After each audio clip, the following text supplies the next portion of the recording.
The Evil Within 2 was a game I had very high hopes for. Although the Evil Within series initially passed me by when first released, I remember watching Nitro Rad's video on the first game and thought it looked really fantastic, and indeed, upon picking it up, I ended up loving the hell out of that game. I even did a video on it for anyone interested in becoming viewer number 28.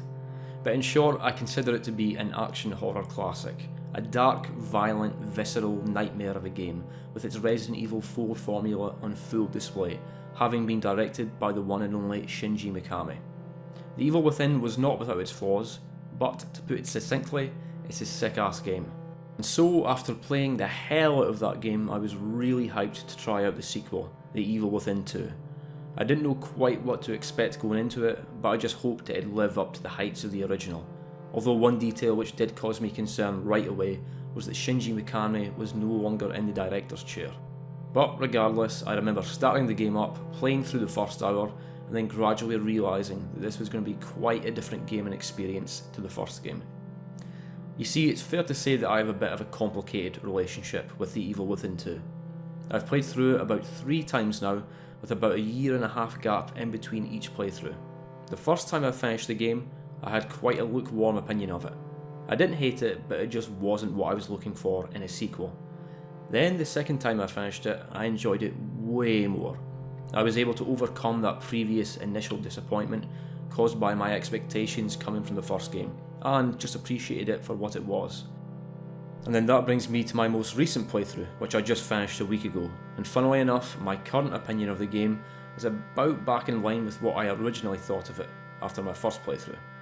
Let me be clear, The Evil Within 2 is a pretty great game, but that comes with many caveats, and many of those caveats do, I'm afraid, revolve around unfavourable comparisons to the first game, and the ways in which the rough edges from the first game were filed down at the cost of making a tamer and more generic product.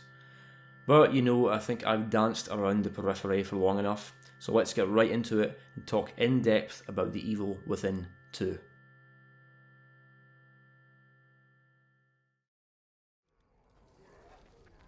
So, here's today's agenda. We'll first cover how The Evil Within 2 sets itself up plot-wise, then get into all the main gameplay stuff, before circling back at the end to go through the game's plot as a whole. I'll refrain from any major spoilers until the plot section towards the end of the video.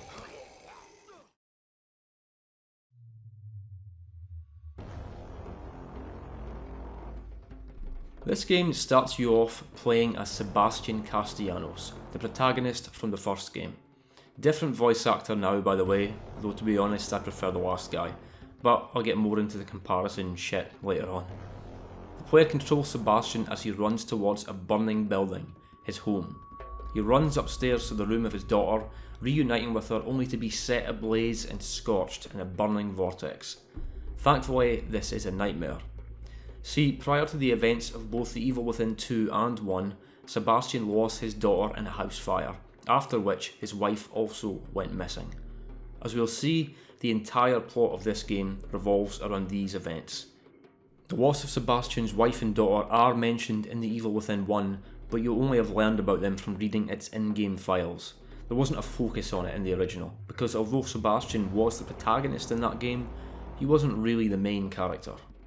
Judging by the state which Sebastian is now in, it's clear he hasn't been doing so well in the aftermath of the beacon incident from the first game, turning even more to alcohol and despair, made all the more deep thanks to the trauma caused by the living nightmare of STEM. Sebastian is joined, however, by an unexpected guest, Agent Kidman, an operative of the powerful secret organisation Mobius. Although Mobius and Kidman don't really play centre stage in The Evil Within 1's base game, they played a much more significant role in its DLC. To put it briefly, Mobius were behind Ruvik's inhuman experiments with the STEM system from the first game. They're authoritarian, pretty much evil as fuck, and secretly control everything from the shadows. Kidman is an agent who kinda double-crossed Sebastian in the first game, pretending to be his partner while secretly working for Mobius as a spy.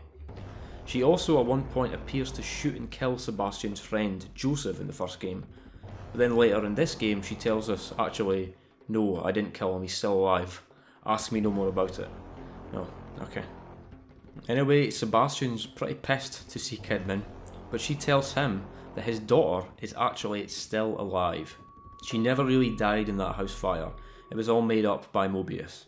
Although Lily is still alive, however, she is currently in danger, because Mobius have been using her as the core central consciousness in a newer, more advanced STEM system which they have been developing. See, in the first game, Ruvik was the central consciousness in that STEM, hence why everything was so utterly fucked up. It's because he was a complete psychopath. Lily, however, was selected because they needed the pure mind of a child, still untroubled by pain or fear, and so Mobius kidnapped her. As to why they specifically opted to kidnap the child of 2 top police detectives, the game doesn't really address that. Kinda dumb, actually. Anyway, Kidman tells Sebastian that Mobius needs him because something has gone badly wrong with the new STEM system. The plan was to create a perfect idyllic society existing within STEM, made possible with the stable central consciousness of the core, in this case, Lily. This idyllic but ultimately fake society is called Union. The issue is that all communication with Mobius operatives within Union abruptly stopped, and they don't know why. So, who better to contact for help than Sebastian Castellanos, the man who survived the Beacon incident, and who now has more of a reason than anyone else to find out what the hell's happening within this new STEM project, now that the life and safety of his daughter hangs in the balance. After a little bit of convincing, he makes the choice to again enter into what might be a living nightmare, and, after tripping out a bit in a dark void, makes it inside. Unfortunately for Detective Castellanos, it doesn't take very long for things to start getting weird. He's transported to a large, creepy hotel and comes across the gruesome scene of an execution, captured in a slow-motion time loop. The victim is a key Mobius operative Sebastian was tasked with locating. Not a great start. It doesn't take long before he encounters one of Evil Within 2's main antagonists, Stefano, who we see execute another person, again capturing the moment of death in the slow-motion time loop. It's clear that this dude is pretty fucked up, but powerful. After avoiding him and carrying on through the dark hallways of this spooky hotel, this happens.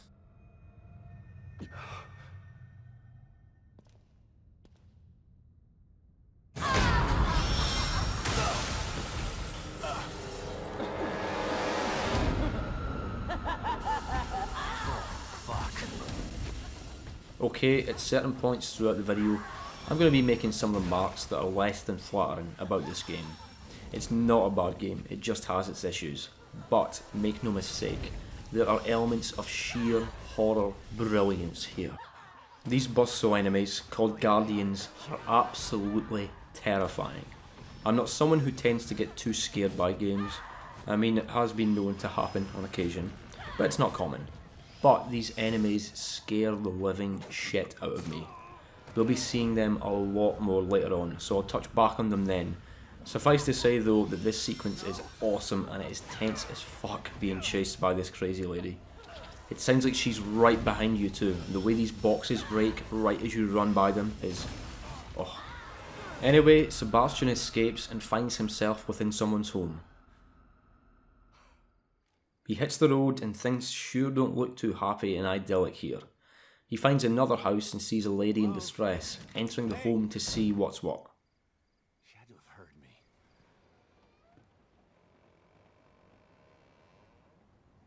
Hello? Skin and bones, eat. Gotta eat. Skin and bones. Gotta eat. Clean your plate. You gotta eat. Skin and bones.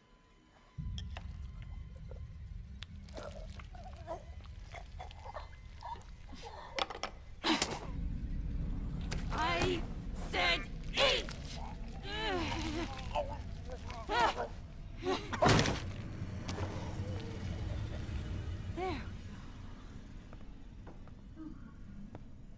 I'm doing what's best for you. Gotta say, that was pretty fucked up and disgusting. I like it. We get our first taste of action and it's looking like the situation here might not be too dissimilar to the one at Beacon. Sebastian leaves the house and makes his way back on the road and enters the town of Union.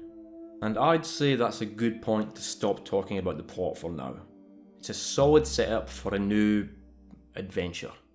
One criticism I do have is that it takes way too long. Yes, a lot of cool shit happens there, but the game takes too long to get going. Too much walking around dark hallways and sneaking about. To be fair, the intro to the first game is a bit drawn out too, but it's somewhat worse here in the sequel. By the way, just for clarity, I'm playing on Nightmare difficulty for this playthrough, and so any commentaries I provide regarding things like resource scarcity or general difficulty will be told from that perspective. Now, although The Evil Within 2 carries over a lot of stuff from the first game, there's a whole bunch of tweaks and major changes.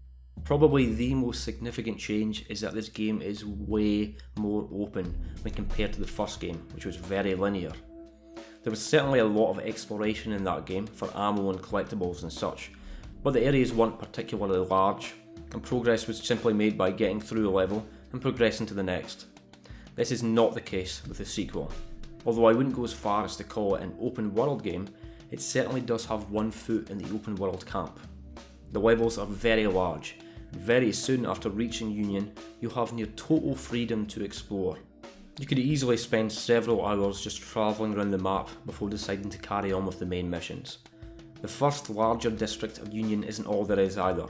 Although the game does have several sections throughout where things do become much more linear, there are several large disconnected areas of town which are totally open to you, each with their own secrets and optional events to get stuck into. Although very different from the first game, the more open areas of The Evil Within 2 really work. For some reason, over the last few years, linear became a dirty word in gaming. I guess it was due to the increasing prevalence of open world games, which were treated by some as the future, the new standard. All of a sudden, people wanted more freedom, more content, and larger maps to explore. Personally, I think this trend was a little bit misguided. I love a good open world game as much as the next person, but what I don't like is that any time a new open world game is due to come out, I know exactly what it's going to be like before I even play it. They're getting more similar, safe, and bland. But not you, my precious Elden Ring. I'd never say that about you. My main point behind all this ranting and raving is that The Evil Within 2 is a game which clearly fell prey to the larger influences of the gaming scene at the time, because as well as being open world, it introduced other less desirable gameplay elements that were popular at the time. Not because they were fun and interesting, but because it's what you were supposed to have in an open world game at the time. Again, I'm getting off track, but I'll touch more on which aspects of the game I'm referring to later on. I think it's high time we talk about combat though. If I was to think of a few simple keywords to sum up the combat of The Evil Within 1, I'd think of words like impactful, frantic, messy, challenging. And if I were to try and do the same thing for The Evil Within 2, I'd come up with exactly the same words, which in my book is a good thing. Combat is difficult in this game. In fact, I go so far as to say that most of the time, combat should not be used as your first resort, which is where stealth comes in. Combat and stealth function together beautifully in giving this game a strong, distinct flavour, just as was the case with the first game. If you go into most combat situations guns blazing, it's often simply not going to work out for you, unless you've got impeccable aim, which I don't, and unless you've got ammo to spare, which you won't, at least on Nightmare difficulty. Enemies are fast and hard to hit, but they hit hard. As soon as one gets alerted to your presence, expect that all too familiar scream, and for every other enemy in the vicinity to start rocketing to your location. This is why stealth plays such a huge part here. The core stealth mechanics are pretty much exactly what you'd expect them to be. You sneak up behind an enemy and unleash a silent execution once within knifing distance. Pretty much the same as the first game. One change though is that you can now move to cover in this game, instead of simply hiding behind it. This allows you to lure enemies over then strike out with an insta-kill from cover, or allow for a more mechanically precise way of hiding from enemies. Honestly, although this mechanic can be useful, I tended not to use it. It's pretty clunky and can sometimes just end up with you getting spotted due to being stuck in the cover animation, rather than being able to simply move position as you would have done if you were free to move. The combat mechanic is introduced pretty early on as a core part of stealth, but it just didn't feel as important or useful as the game seemed to intend. Perhaps it was another gameplay element introduced because, well, you're supposed to have cover mechanics in your third-person shooters, weren't you? Stealth is integral to success though, because it allows for enemy numbers to gradually be thinned out to the point where the odds swing much more in your favour. See, this game can throw a lot of enemies at you, to the point where it can get pretty fucking challenging, not to mention frustrating. If you just start shooting and making noise too soon before enough enemies have been picked off by stealth, you can get into situations where you simply run out of ammo. This actually happened to me a bunch of times throughout my most recent playthrough, and it can be pretty aggravating. See, for most games with shooting in them, ammo is an effective way to keep the player on their toes, emphasising the need for accuracy and ammo conservation, and encouraging exploration to find more ammo. However, rarely in any shooting game do I actually find myself running out of ammo. It's usually just a threat. Well, in The Evil Within 2, I simply ran out of ammo several times, because 1. Resources are scarce, 2. There are a lot of enemies, 3. Some enemies are fucking bullet sponges, and 4. You shouldn't necessarily try and kill every single enemy. This is why stealth is almost always the correct initial option in any fight, even for some bosses. The ammo scarcity in this game makes getting stealth kills feel so sweet, because you know that ammo you just saved really means something. When shit does pop off though, the shooting does feel very weighty. These aren't Resident Evil zombies you're fighting, taking 8 to 12 shots to go down. As long as your aim isn't too terrible, regular enemies will go down in a few hits, and the burst splatter of a headshot feels as satisfying as ever, both visually and orally.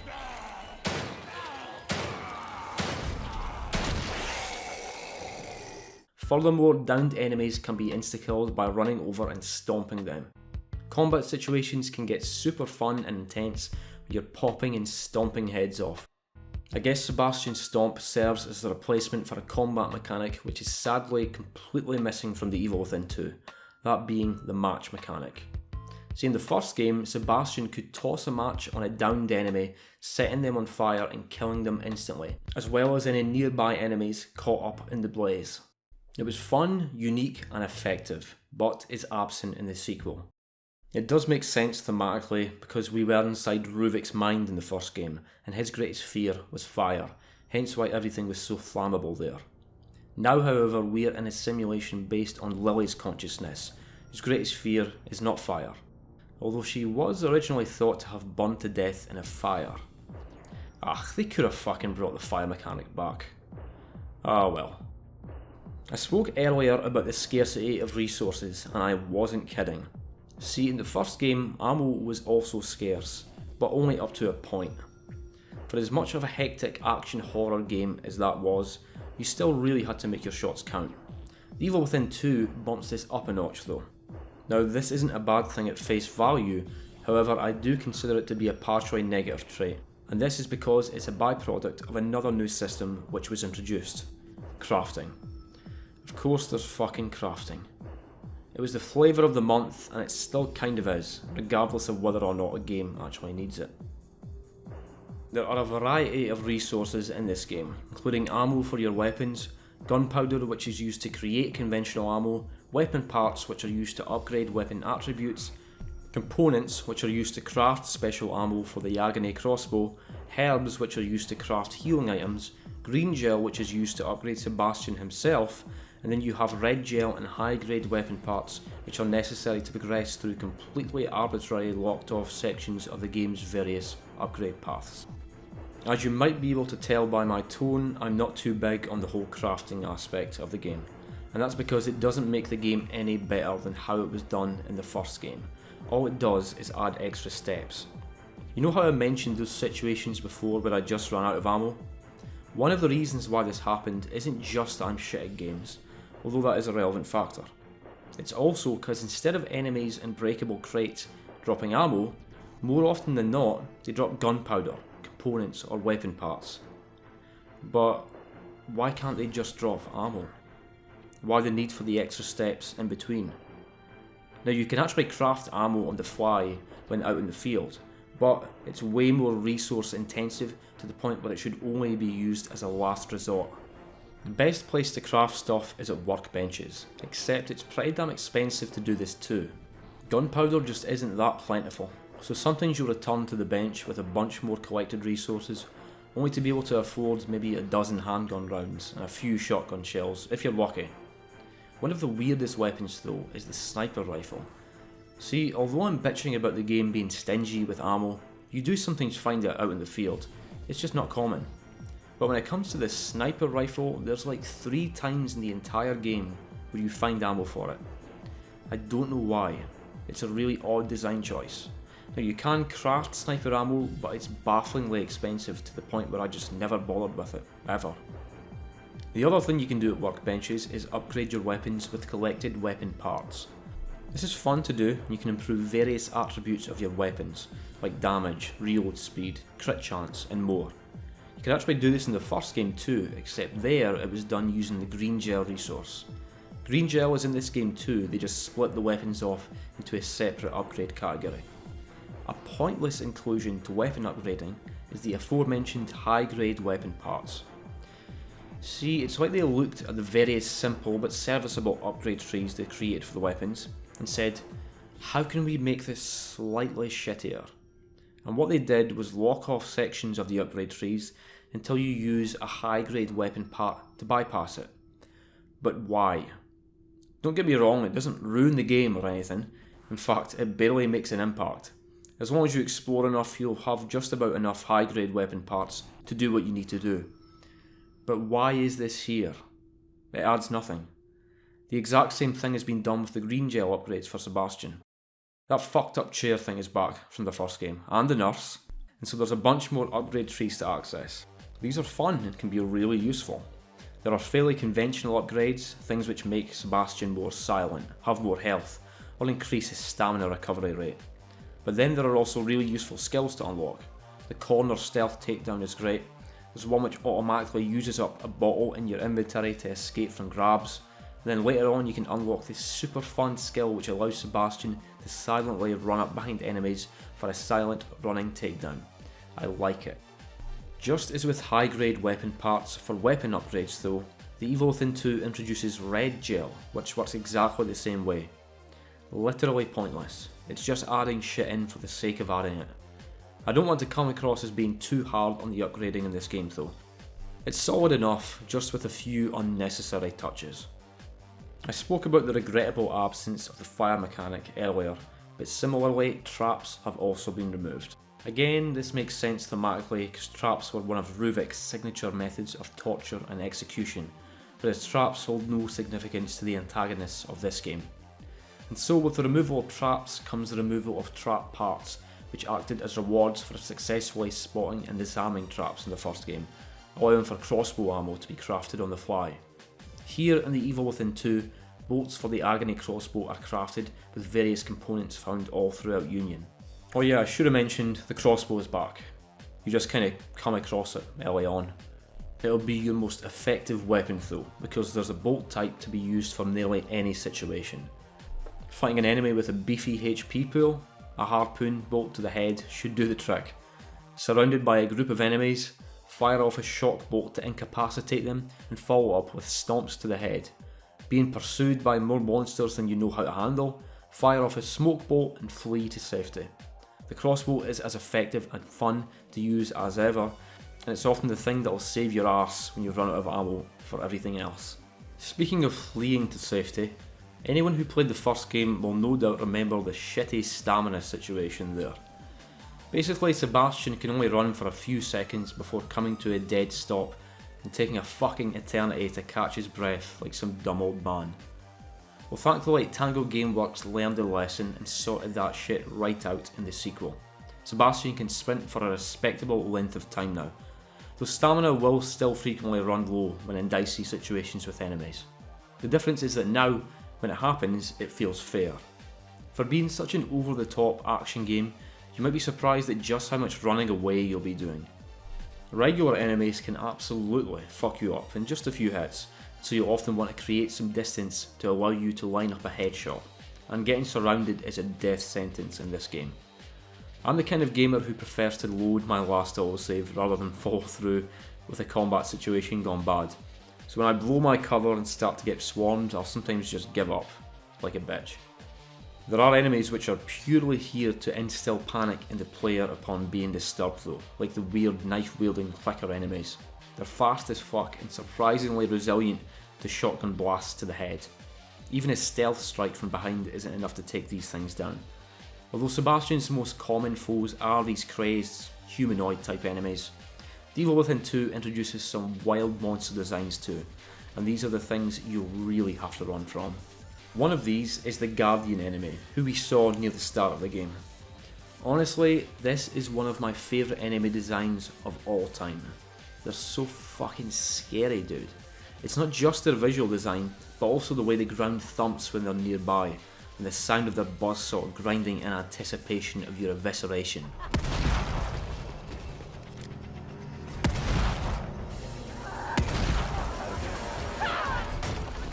And dude, the way this enemy constantly laughs is perfect, and the way the laughs turn to screams, something shifting lower in pitch to sound more inhuman. Ugh, horror brilliance. But the absolute best thing about these monstrosities is the way they're implemented into the game. So the first time we see them, all we can do is run away. It's fucking terrifying, but we've covered that. Then a few chapters in, we fight one as a boss battle. It's challenging, tense as hell, and they take a fuckload of ammo to take down. This enemy will relentlessly pursue you too, so when it's right behind you and you're nearly out of ammo, oof, scary stuff. However, this is not the last we see of the Guardian enemy, because later on they appear as a regular enemy, and I absolutely love this. It's not done in a lazy way where they just recycle enemies, let me make that clear. Basically, when you get to another large open section of Union, a few chapters in, Guardians start appearing as roaming enemies. You'll often hear them before you see them, but they'll have areas that they'll tend to prowl around in, laughing, screaming, grinding and stomping. Although it seems like they'll just stick to a particular spot, they fucking won't. Sometimes you'll have snuck by them several minutes ago and think you're safe, only to hear that maddening, maniacal, monstrous cacophony increase in volume from behind you. I think there can be as many as 4 of these things running around the map at any one time, and it makes it so damn tense when you're just going about your business, taking down regular enemies, working towards objectives, scrounging for resources, because you know that they might come bursting around the corner at any time. Mate, these things can even come into buildings. I didn't capture any footage on this playthrough unfortunately, but that feeling the first time you run, in terror, into a nearby building, thinking that you're safe, but there's no way they can come into the building. Yeah, they can come into buildings alright. Thing is, you just won't have enough ammo to take all these things down, at least on nightmare mode. They're way too tanky, there are too many of them running around, and their wards aren't worth it either, so sneaking and running are the most effective ways of dealing with them.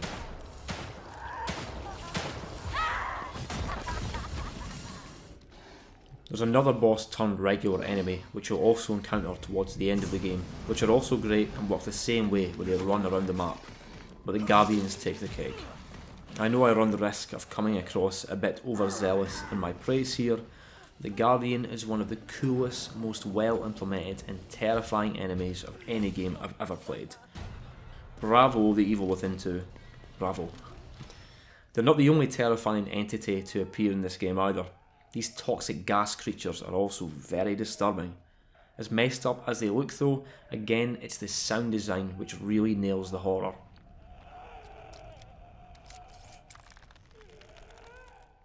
The constant agonised shrieking and screaming, often heard from a distance. There's even one short part in the game which has you in first person view, navigating your way through a tunnel filled with poisonous gas without the ability to use weapons. One of these things is roaming around down here and you have to stealth your way through it, and again it's very scary. Even when you make your way past it, just the fucking sounds of it behind you as you press your way onwards is such effective horror.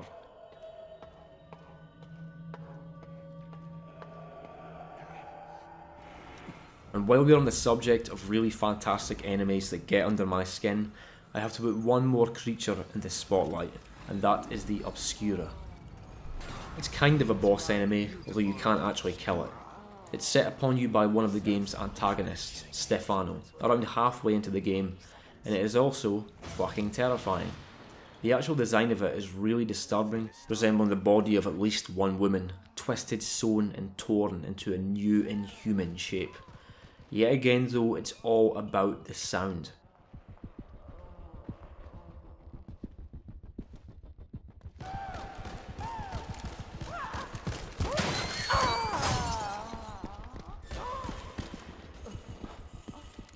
Apparently some people think this boss's moans and cries sound kinda funny.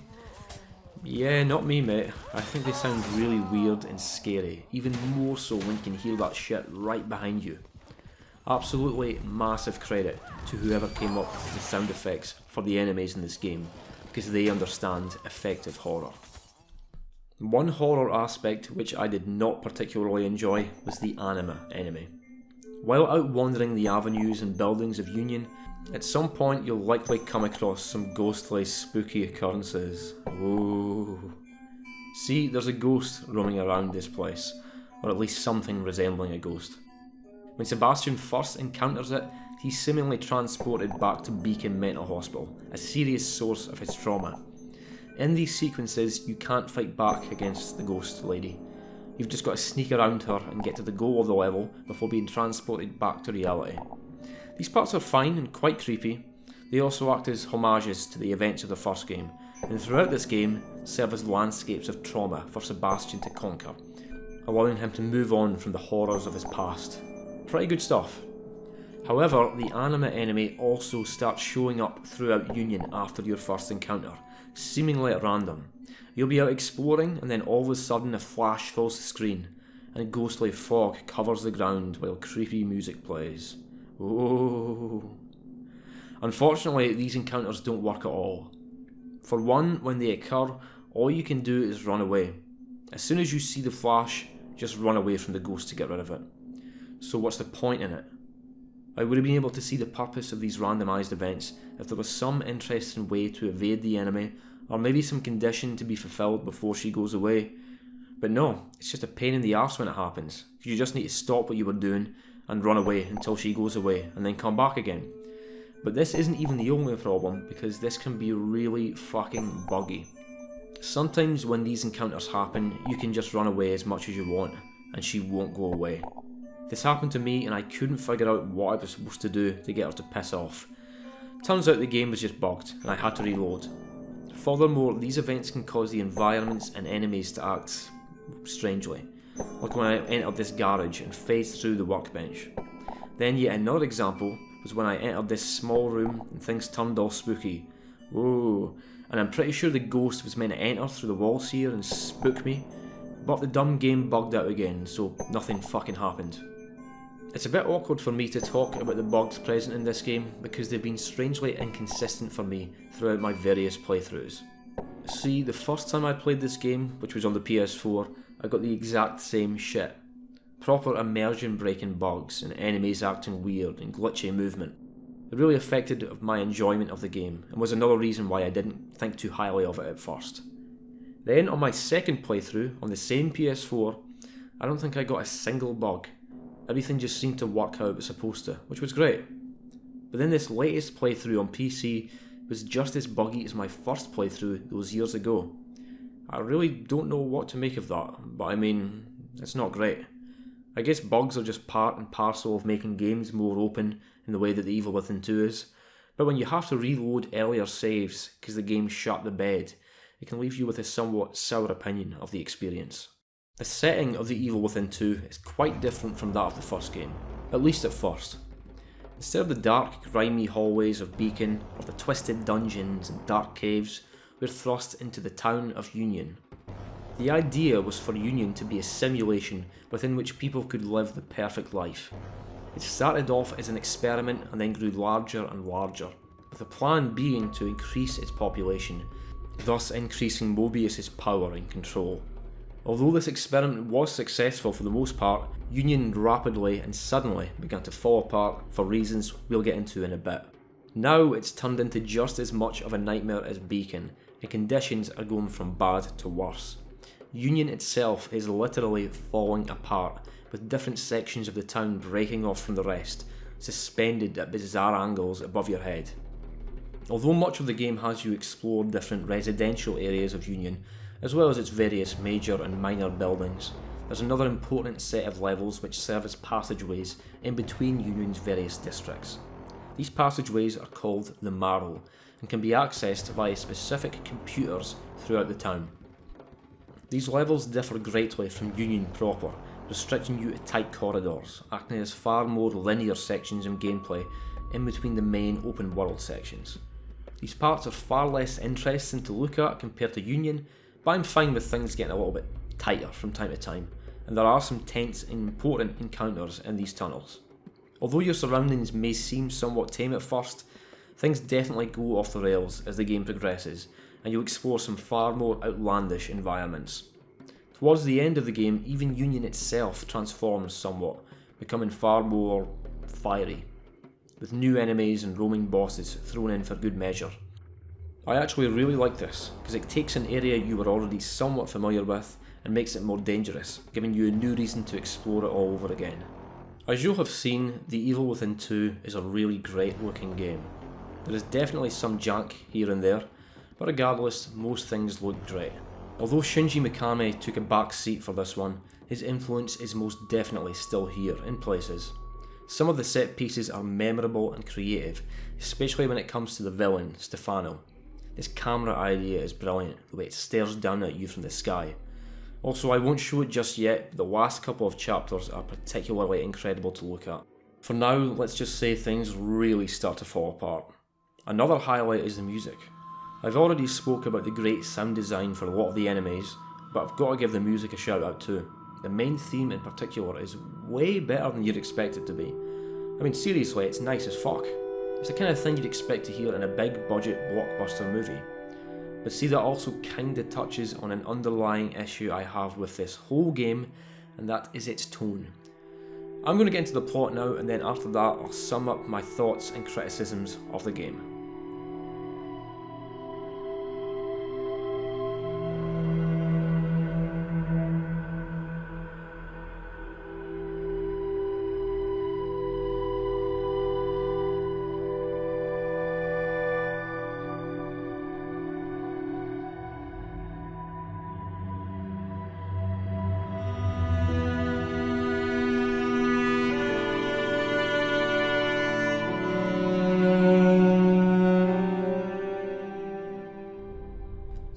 So, Sebastian's made it into Union, and things are completely fucked. The residents have turned into crazed beasts, there are monsters roaming around, and the business district is floating above our heads. Well, it's because something has gone wrong with the core. Keep in mind that the core is Sebastian's daughter, Lily. Sebastian meets up with other Mobius operatives around Union, and they talk about the core. It's clear they don't really care about the fact that there's a human child being exploited here. They just see her as a vital component in the grand experiment. Through Sebastian's efforts to track down Lily, he comes across Stefano Valentino, an artist. The thing is, he's kind of a fucked up artist. Those weird time loop, slow motion exhibitions of execution which we see throughout Union are all his doing, as is the bizarre Obscura monster which hunts Sebastian down at City Hall. He's a complete narcissistic psychopath, and unfortunately, he has the power of the core, having tracked down and kidnapped Lily, giving himself incredible power in Union. The idea was for everyone in the Union experiment to have been subjected to rigorous psychological tests before being allowed entry, but somehow Stefano managed to hide his psychopathy and made it in. Sebastian makes it to City Hall, where he's tasked with finding and activating the stable field emitter. This device has to be turned on to stop Union from completely collapsing on itself, at least temporarily. Sebastian then tracks down Stefano to Union's theatre, where we see this marvellous cutscene. Girl, where is she? I commend you for making it this far. If perseverance were an art form, you would be a master. Perhaps not a Michelangelo, but a Van Gogh at the very Enough least. art school bullshit. Where is she? The core is safe with me. I took her on his orders. But once I realized the extent of her powers, how could I possibly hand her over? What I'm doing is more important than mere personal gain. He could never understand this. He? Who is he? It doesn't matter. He won't be around much longer. My work, however, will continue.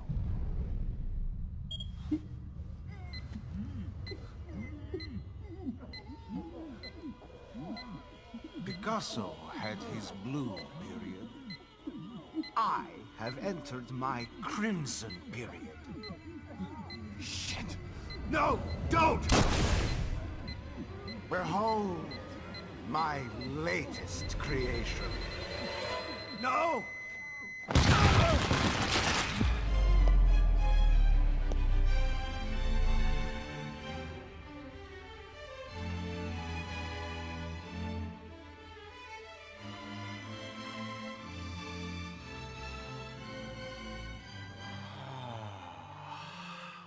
Sebastian manages to hunt down and kill Stefano, and he encounters his daughter Lily, who initially hides in fear, believing her father to have been killed many years ago, just as he believed her to be dead.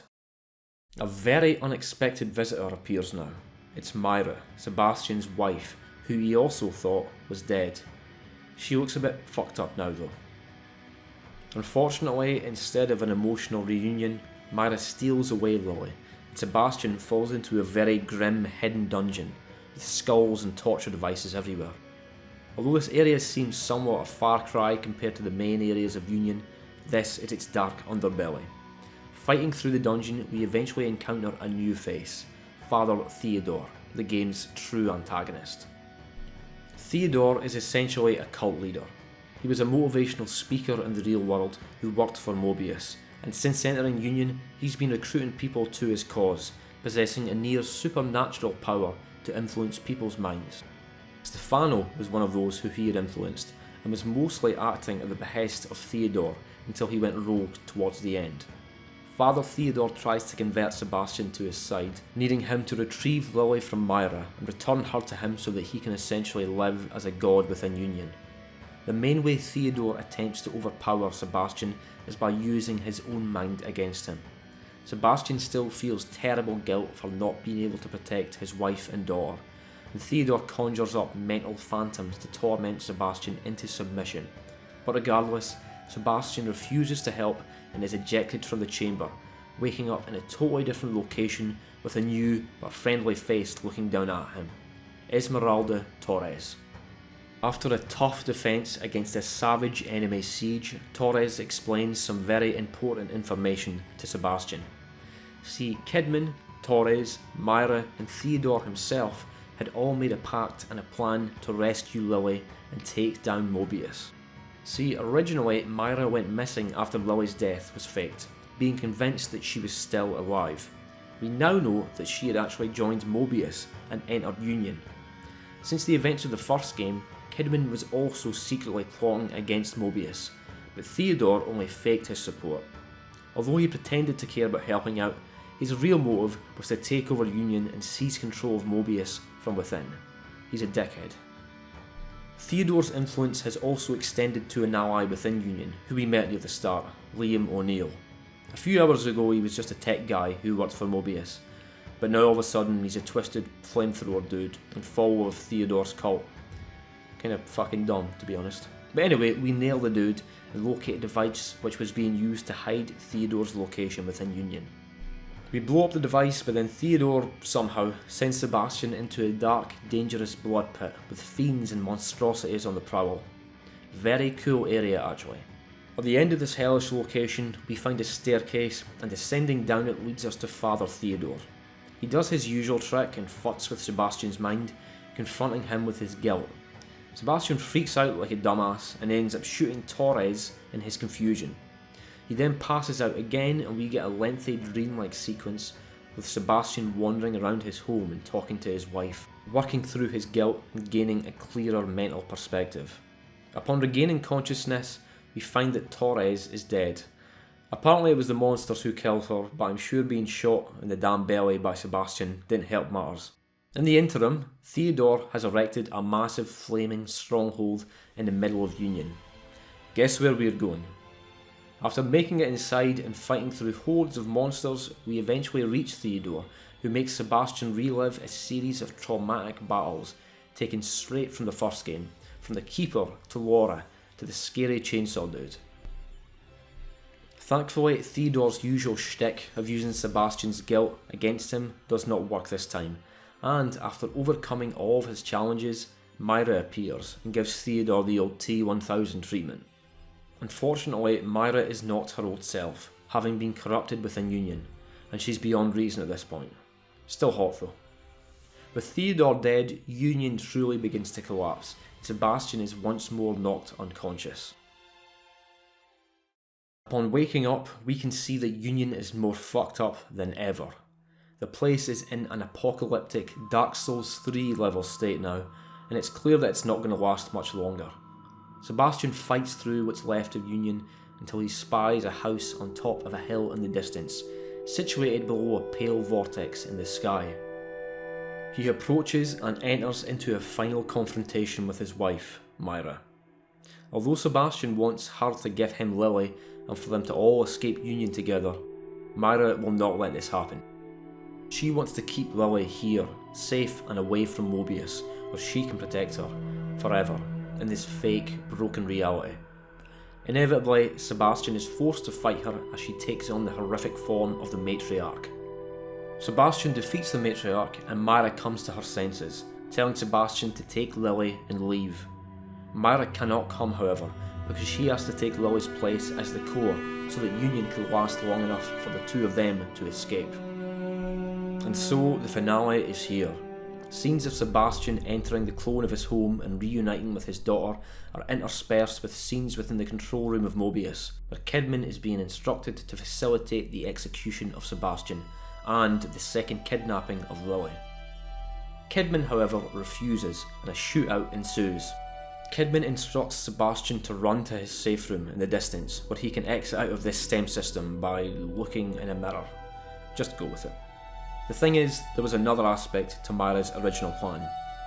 She always intended to replace Lily as the core, because it would allow her to deliver the coup de grace to Mobius. See, every Mobius operative has a microchip implanted in their brain. It allows for round-the-clock monitoring to ensure complete obedience. A catch to this is that every Mobius member around the world is partially connected to the STEM system via their microchip, and whoever has the power of the core from within Union actually has power over every Mobius operative. Now that Myra has replaced Lily as the core, with Kidman's help on the outside, Myra transmits a deadly signal through the brain-embedded microchips of every Mobius operative on Earth, killing them all on the spot. Thus, Mobius is finished, and Sebastian and Lily escape from STEM, free to leave and to live their lives.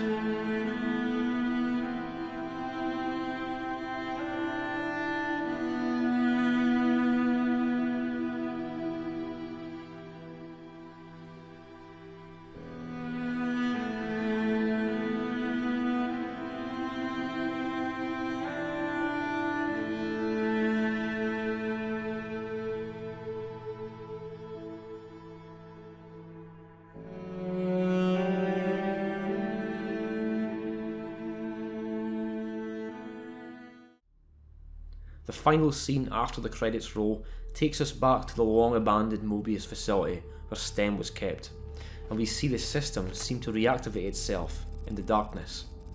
A cliffhanger. So, I have opinions about this game's plot.